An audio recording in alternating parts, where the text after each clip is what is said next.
Hello दोस्तों। आज हम एक्सप्लेन करने वाले हैं 2019 में आई फिल्म मलाल की स्टोरी। ये फिल्म लव स्टोरी पर आधारित है। तो चलिए शुरू करते हैं। शिवा मोरे एक बेरोजगार और मराठी युवक है जिसको नौकरी नहीं मिलती। वह बीए अंतिम वर्ष का छात्र है। वह आवारा लड़कों की तरह घूमता फिरता है और अपने दोस्तों के साथ दंगा फसाद करता है, जिससे उसके घर वालों के साथ चोल के सभी लोग परेशान हैं। वहीं दूसरी तरफ अपने घर की आर्थिक तंगी के चलते आस्था त्रिपाठी अपने महलनुमा बंगले को छोड़कर अपने परिवार के साथ चोल में रहने आती है, जिसमें उसकी माँ रजनी, उसका छोटा भाई दीपू, पिता उमाशंकर शामिल है। उमाशंकर ने गलत जगह पैसा निवेश करने के वजह से बहुत सारा पैसा खो दिया और इसीलिए परिवार की आर्थिक स्थिति गिर गई है। एक क्रिकेट मैच के दौरान शहर के मराठी कट्टरपंथी राजनेता सावंत की नज़र शिवा पर पड़ती है। वह उसे अपनी पार्टी में शामिल कर लेता है। सावंत की पार्टी मुंबई में बाहर से आने वाले उत्तर भारत के लोगों को रोकने का काम करती है, क्योंकि उनका मानना है कि मुंबई और महाराष्ट्र सिर्फ मराठी लोगों का है। शिवा की माँ आस्था और उसकी माँ से मिलती है और एक दूसरे से परिचित होती है। शिवा की माँ कहती हैं कि आज सुबह पोहे बनाए थे, तो सोचा कि आप लोग नए नए आए हैं तो आपको भी दे देती हूँ। इस पर आस्था की माँ कहती हैं कि आस्था को पोहे बहुत पसंद है, तो शिवा की माँ आस्था को कहती हैं, जब भी इच्छा हो तो घर आ जाया कर, मैं बनाकर खिला दिया करूंगी।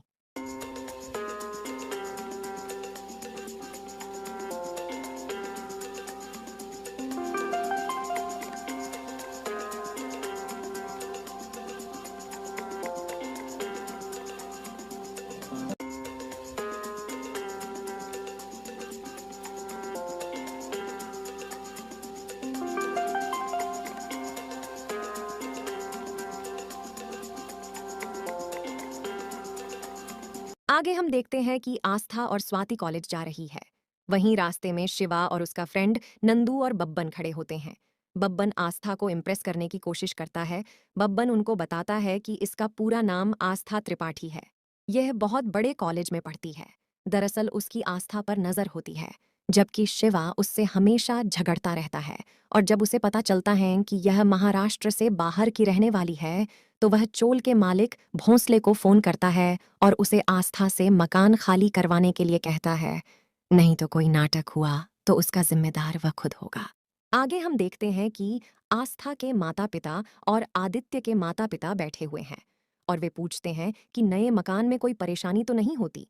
तो आस्था की माँ कहती हैं कि परेशानी तो कुछ नहीं, पर बाजू में एक सरफिरा लड़का रहता है तो डर सा बना रहता है।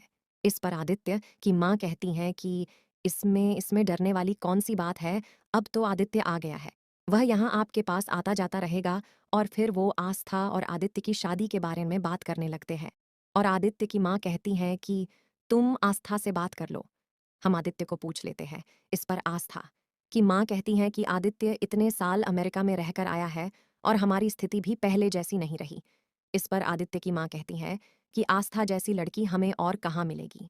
और दोनों बचपन से एक साथ रहे हैं, एक साथ पढ़े हैं और अच्छे दोस्त हैं, और दोनों हाँ कर देते हैं तो दोनों की शादी करवा देते हैं। अगले सीन में हम देखते हैं कि राजनेता सावंत के जन्मदिन की पार्टी चल रही होती है, जहां पर पहलवान अपना प्रदर्शन करते हैं। तभी शिवा का दोस्त शिवा से कहता कि बाहर एक पंगा हो गया है। शिवा बाहर आता है तो देखता है कि किसी ने आदित्य की कार की हेडलाइट तोड़ दी।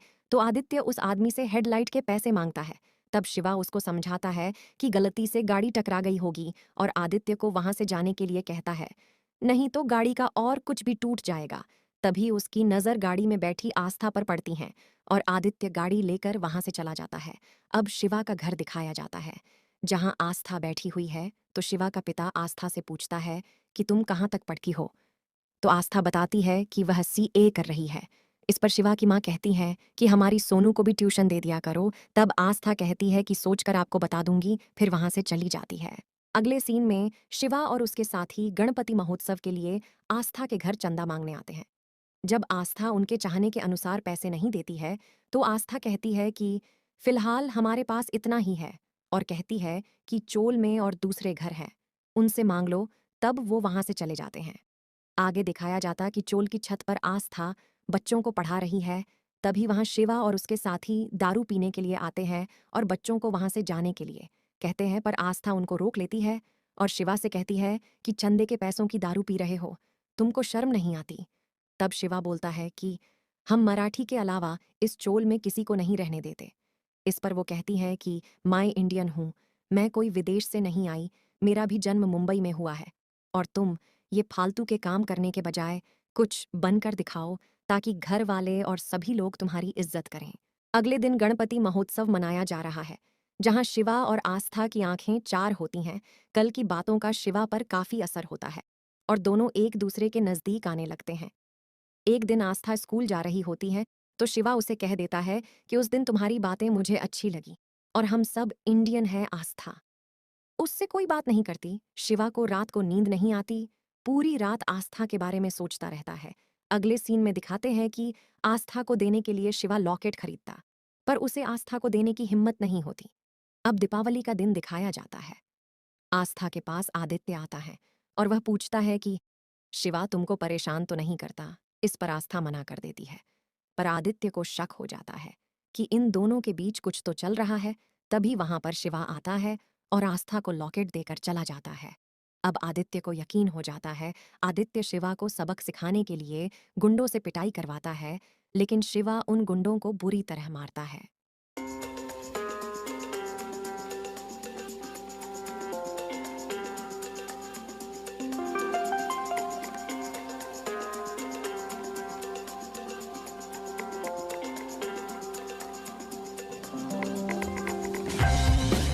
अब आस्था की माँ शिवा की माँ से कहती है कि हम कुछ दिनों के लिए पुणे जा रहे हैं। आस्था यहाँ अकेली रहेगी, आप उसका ध्यान रखना। और फिर जब आस्था होटल में खाना खाने जाती है तो दूसरे दिन शिवा उसे घर का खाना खिलाता है और कहता है कि तुम होटल में खाना मत खाया करो, यही माँ के पास खा लिया करो। और अब मौका पाकर वह आस्था से कह देता है कि वह उससे प्यार करता है और शादी करना चाहता है। इधर आस्था भी उसे प्यार करने लगती है और दोनों एक दूसरे से मिलने लगते हैं। अगले सीन में आस्था शिवा से कहती है, आज शाम को मेरे साथ डिनर पर चलोगे? कल मम्मी पापा आ जाएंगे, फिर ये मौका नहीं मिलेगा। और उस रात वो दोनों डिनर पर जाते हैं। दोनों खूब एंजॉय करते हैं और फिर दोनों घर आते हैं तो उसके माता पिता आ चुके होते हैं। वो दोनों को आते हुए देख लेते हैं और दोनों में गुस्सा होते हैं और सोचते हैं कि अपनी पीठ पीछे बेटी यह गुल खिलाती है। और फिर आस्था के पिता शिवा को घर बुलाकर कहते हैं कि आदित्य और आस्था की सगाई हो चुकी है और अगले महीने दोनों की शादी है, इसलिए तुम आस्था से इसके बाद मिलने की कोशिश मत करना। और शिवा वहां से चला जाता है। और फिर आस्था की माँ कहती हैं कि हमें यह चोल छोड़कर कहीं और मकान ले लेना चाहिए। आगे दिखाया जाता है कि शिवा परीक्षा दे रहा है। टीचर को गलत फहमी हो जाती है कि वह नकल कर रहा है। इस पर शिवा टीचर को मना करता है, पर टीचर उसकी बात नहीं मानता। तब शिवा को गुस्सा आ जाता है और वह टीचर पर हाथ उठाता है और इस पर शिवा को जेल हो जाती है। फिर शिवा के पिता और आस्था पुलिस स्टेशन जाते हैं और जमानत के पैसे देकर शिवा को छुड़ाते हैं। आस्था अपनी सारी जमा पूंजी जमानत के लिए दे देती है। अगले सीन में आस्था अपने जान पहचान वाले के पास शिवा को नौकरी दिला देती है। शुरू में शिवा मना कर देता है, फिर आस्था के समझाने पर मान जाता है और शिवा नौकरी करने लगता है। इसी बीच आस्था और आदित्य की सगाई हो जाती है। वह आस्था पर गुस्सा होता है, पर नौकरी नहीं छोड़ता।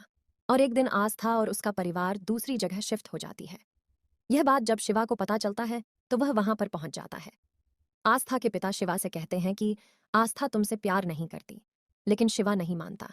फिर वहां आस्था आती है, वह शिवा को मना कर देती है और यह भी कहती है कि दोबारा वह यहाँ ना आए, पर फिर भी दोनों मिलते रहते हैं। आगे दिखाते हैं कि आस्था अपनी माँ से कहती है कि वह शिवा से एक बार मिलना चाहती है, लेकिन उसकी माँ मना कर देती है। पर आस्था कहती है कि मुझे एक बार शिवा से मिल लेने दो, फिर मैं कभी उससे नहीं मिलूंगी। इस पर उसकी माँ उसे मिलने की इजाजत दे देती हैं। और फिर अगले सीन में हम देखते हैं शिवा और आस्था बैठे हुए हैं। यह रूम आस्था की सहेली का है। आस्था एक दिन के लिए उसकी सहेली से इस रूम की चाबी लेती है ताकि वह शिवा के साथ समय बिता सकें और फिर दोनों एक दूसरे के प्यार में डूब जाते हैं।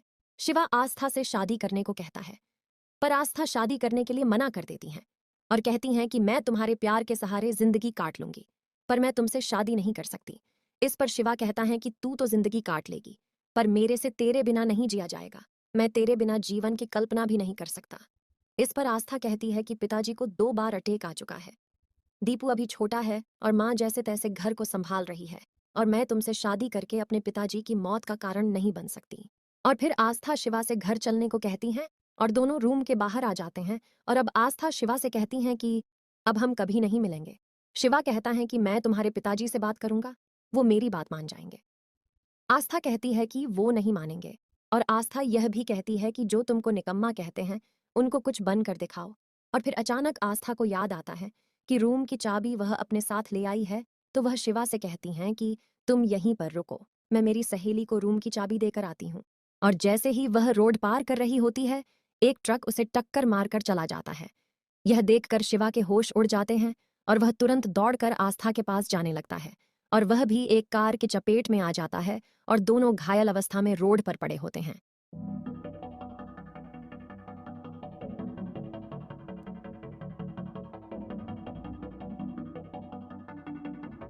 और फिर आस्था की माँ के पास अस्पताल से फोन आता है और दोनों के घर वाले अस्पताल पहुंचते हैं। शिवा बच जाता है, पर आस्था मर चुकी होती है। सब सदमे में आ जाते हैं। अगले सीन में हम देखते हैं कि शिवा एक कामयाब बिजनेसमैन बन जाता है। वह एक कंपनी का मालिक बन जाता है, लेकिन अभी तक उसने शादी नहीं की थी। और इसी के साथ फिल्म खत्म हो जाती है। तो दोस्तों, ये थी फिल्म मलाल की स्टोरी। नायक का रोल मिजान जाफरी ने निभाया है, जो जावेद जाफरी के बेटे हैं। और नायिका का रोल सरमिन सेगल ने निभाया है। ये दोनों की पहली फिल्म है। 2019 की यह फ्लॉप फिल्म रही थी। बाकी कहानी में दम है। और दोस्तों, इसी तरह की नई स्टोरी के लिए चैनल को सब्सक्राइब करें और वीडियो को लाइक करें। थैंक यू, धन्यवाद।